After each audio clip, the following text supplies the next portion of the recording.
누군가를 죽이고 싶을 만큼 미워해 본 적이 있습니까? 그 증오가 나를 집어삼키려 할 때 어떤 선택을 해야 할까요? 레프 톨스토이는 그의 단편 촛불을 통해 우리에게 묵직한 답을 건넵니다. 기쁜 종소리가 울려 퍼지는 러시아의 부활절 아침. 한 남자가 새 옷을 입은 채 홀로 밭을 갈고 있었습니다.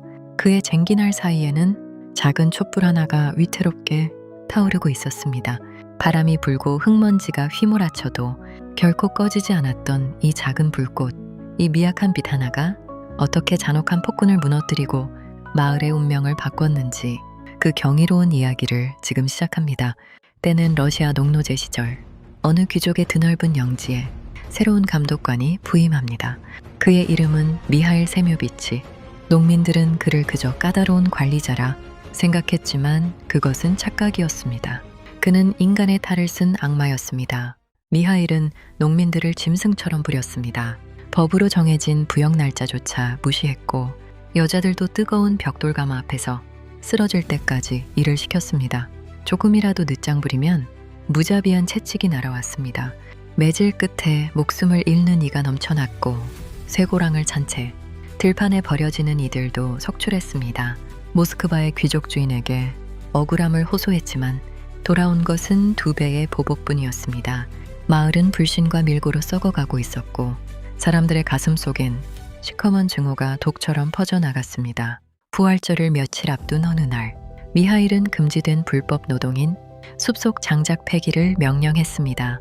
도끼를 손에 쥔 채 모여 앉은 농민들의 눈빛이 번뜩였습니다. 바실리 미나예프가 낮고 떨리는 목소리로 선동했습니다. 오늘 저녁입니다. 저놈이 돌아오는 길목에서 말 위에서 끌어내려 죽여버립시다. 이대로 당하며 죽느니 차라리 저 악마를 죽이고 우리도 죽읍시다. 분노는 순식간에 들불처럼 번졌습니다. 모두가 복수를 다짐할 때 구석에 홀로 조용히 앉아있던 노인 퓨트르 미하예프가 천천히 입을 열었습니다. 나도 그자가 밉습니다. 하지만 우리가 그를 죽인다면 그자와 무엇이 다릅니까? 악을 악으로 갚는 것은 불을 불로 끄려는 어리석음입니다. 바실리가 코웃음을 치며 쏘아붙였습니다. 퓨트르, 당신은 부활절에 밭을 갈라 하면 갈겠습니까? 퓨트르는 흔들림 없는 눈빛으로 대답했습니다. 하라면 기꺼이 하겠습니다. 주님께서 누가 죄인인지 다 보고 계시니까요. 농민들은 그를 비겁하다 비웃었습니다. 이 시각 감독관 미하일은 밀고자를 통해 이 소식을 전해 듣습니다. 퓨트르만은 나리를 죽이지 말자며 평화롭게 일을 하겠답니다. 미하일은 비릿한 미소를 지었습니다. 평화라고? 내 채찍 앞에서도 그 소리가 나오는지 두고 보자.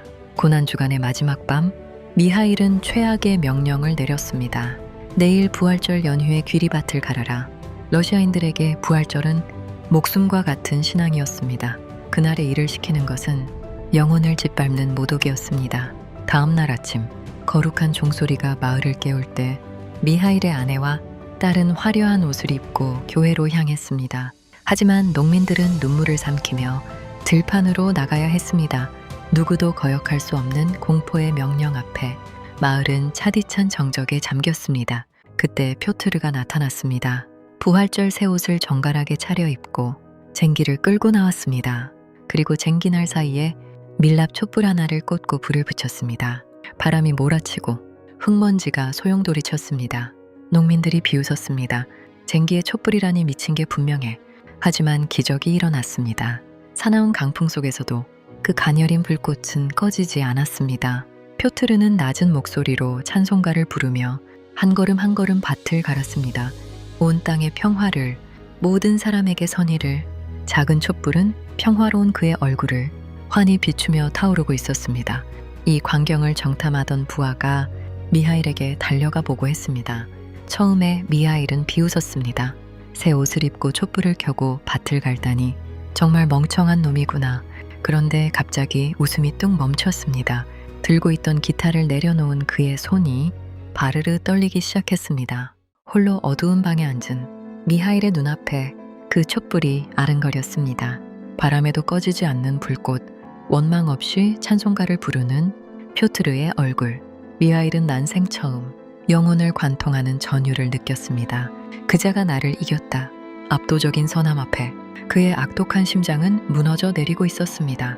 다음 날 미하일은 현장을 확인하기 위해 말에 올랐습니다. 하지만 그가 나타나자 농민들은 도망치며 숨기 바빴습니다. 굳게 닫힌 마을 문 앞에 선 미하일이 문을 열려고 말에서 내리려는 순간 말이 갑자기 움직였고 그의 몸은 허공으로 날아올랐습니다. 그는 울타리 모서리에 머리를 부딪히며 피투성이가 된 채 숨을 거두었습니다. 모두가 겁에 질려 시체를 외면할 때 뾰트르가 다가갔습니다. 그는 무릎을 꿇고 미하일의 눈을 감겨준 뒤 술에 씻고 집으로 데려다 주었습니다. 이 일은 모스크바 귀족에게 알려졌고 마침내 농노들은 해방을 맞이했습니다. 바실리는 훗날 오래도록 그날을 떠올렸습니다. 만약 그 밤에 자신들이 도끼를 들었다면 어떻게 되었을까? 미하일을 무너뜨린 것은 분노가 아니었습니다. 바람에도 꺼지지 않았던 뾰트르의 작은 촛불이었습니다. 농민들은 비로소 깨달았습니다. 주님의 힘은 악이 아니라 선으로 나타난다는 것을요. 우리는 살아가며 수많은 부조리와 마주합니다. 그때마다 우리 안의 분노는 칼을 들라고 속삭입니다. 하지만 뾰트르는 보여주었습니다. 내 자리를 지키며 선함의 불꽃을 켜는 것만으로도 세상을 바꿀 수 있다는 것을 말입니다. 오늘 여러분의 마음속 촛불은 안녕하십니까? 어떤 시련 속에서도 당신의 선함을 꺼뜨리지 마십시오. 어둠을 이기는 것은 더 큰 어둠이 아니라 아주 작은 빛이기 때문입니다. 톨스토이의 촛불이었습니다.